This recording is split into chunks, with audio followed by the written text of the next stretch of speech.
Hello everyone, আসসালামু আলাইকুম। কেমন আছেন সবাই? আশা করি সকালে অনেক ভালো আছেন। চলে আসলাম আপনাদের মাঝে নতুন একটি ভিডিও নিয়ে। আজকের এই ভিডিও দেখাবো কীভাবে আপনারা খুব সহজেই যে কোনো ব্রাউজিংয়ের লোগো এডিট করতে পারবেন কয়েক সেকেন্ডেই। আজকের এই ভিডিওতে আমি দেখিয়ে দিব, সাথে রয়েছে একটি পিএল ফাইল, একদম ফ্রিতে পেয়ে যাবেন।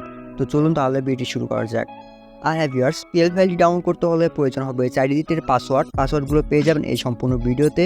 তার জন্য সম্পূর্ণ ভিডিওটি মনোযোগ সহকারে দেখে পাসওয়ার্ড সংগ্রহ করে পিএল ফাইলটি ডাউনলোড করে নিতে হবে। যদি পিএল ফাইলটি ডাউনলোড করা হয়ে যায় তাহলে চলে যাবেন সরাসরি আপনার পিক্সেল অ্যাপে। আসার পর আপনাদের সামনে ঠিক এরকম আসতে পারে। এখান থেকে জাস্ট ক্যান্সেল বাটনে ক্লিক করে দিবেন। তো ক্যান্সেল বাটনে ক্লিক করার পর আপনাদের সামনে এরকম আসবে। আপনারা এখান থেকে উপরের দিকে দেখতে পাচ্ছেন থ্রি ডটে ক্লিক করে দিবেন। থ্রি ডটে ক্লিক করার পর আপনার সামনে অনেকগুলো অপশন শো হয়ে যাবে। তো এখান থেকে আপনারা জাস্ট ওপেন পিএল ফাইলে ক্লিক করে দিবেন।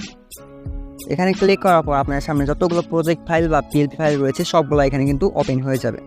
তো আমি যে আমার ডিসক্রিপশন বক্সে পিএলপি ফাইলটি দিয়েছি সেটা এখানে ইনপুট করতে হবে। তো কিভাবে ইনপুট করবেন সেটা আমার পরবর্তীতে অনেকগুলো ভিডিও রয়েছে, সেগুলোতে দেখানো রয়েছে। তো এটাতে আমি আর দেখাচ্ছি না। তো আমার যেহেতু পিএল ফাইলটা প্রথমেই, সেটা আমি সিলেক্ট করে নিতেছি। তো আমার এই পিএল ফাইলটি কিন্তু ওপেন হয়ে গেছে। তো এই পিএলপি ফাইলটি কিন্তু আমি আপনাদেরকে দিয়ে দিয়েছি।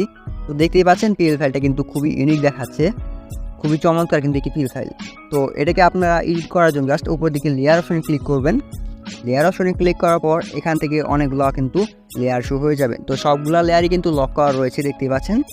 তো প্রথমে আপনাদেরকে দেখিয়ে দিচ্ছি এখানে যে ফেমাস স্ক্রিন যে লেখাটা রয়েছে এটা কিভাবে চেঞ্জ করবেন। তার জন্য জাস্ট আপনারা কি করবেন, এখানে যে পেন্সিল আইকনটি দেখতে পাচ্ছেন এটাতে ক্লিক করে দেবেন। তো তারপর আপনারা এখানে পেন আইকনে ক্লিক করে এটা চেঞ্জ করতে পারবেন। দেখতে পাচ্ছেন আমাদের এটা কিন্তু চেঞ্জ হয়ে গেছে। তো তারপর বাকি যে টেক্সটগুলো রয়েছে সাইড দিয়ে এগুলো কীভাবে চেঞ্জ করবেন। তো এটা চেঞ্জ করার জন্য জাস্ট সেমভাবে চলে যাবেন লেয়ারে। তো লেয়ারে যাওয়ার পর আপনারা নিচের দিকে একটু স্ক্রল করলে কিন্তু এখানে আপনারা 2টা লেয়ার পেয়ে যাবেন। তো এই 2টা লেয়ার চেঞ্জ করলে কিন্তু আপনাদের লোগোর নামটা কিন্তু চেঞ্জ হয়ে যাবে। তো আপনারা নিজেদের ব্রাউজিংয়ের নামটি দিয়ে চেঞ্জ করে নিতে পারবেন। তারপর আপনারা নিচের দিকে যাবেন। পিকচারটি চেঞ্জ করতে হলে আপনাদেরকে প্রথমে লকটা আনলক করে নিতে হবে। তো আনলক করার পরে কিন্তু আপনারা পিকটা চেঞ্জ করতে পারবেন। তো সব কিছু যদি ঠিকঠাক হয়ে যায় তাহলে আপনারা সেভ করার জন্য জাস্ট উপর দিকে সেভ আইকন দেখতে পাচ্ছেন, এটাতে ক্লিক করবেন। তো তারপরে এখান থেকে সেভ অ্যাজ ইমেজে ক্লিক করে আপনার কাস্টমারের জায়গায় ভেরি হাই বা আলটাতে ক্লিক করে সেভ টু গ্যালারিতে ক্লিক করলে কিন্তু আপনার এটা সেভ হয়ে যাবে। তো ভিউয়ার্স, এই ছিল আজকের ভিডিওটি যদি ভালো লাগে থাকে অবশ্যই ভিডিওতে একটি লাইক করে দিবেন এবং কি আপনার বন্ধু বান্ধবের মধ্যে শেয়ার করে দিবেন, যাতে তারাও এই ধরনের সুন্দর সুন্দর ইউনিক লোগোগুলো তৈরি করতে পারে খুব সহজেই। তো দেখা হচ্ছে নেক্সট কোনো ভিডিওতে। সবাই ভালো থাকবেন। আল্লাহ হাফেজ।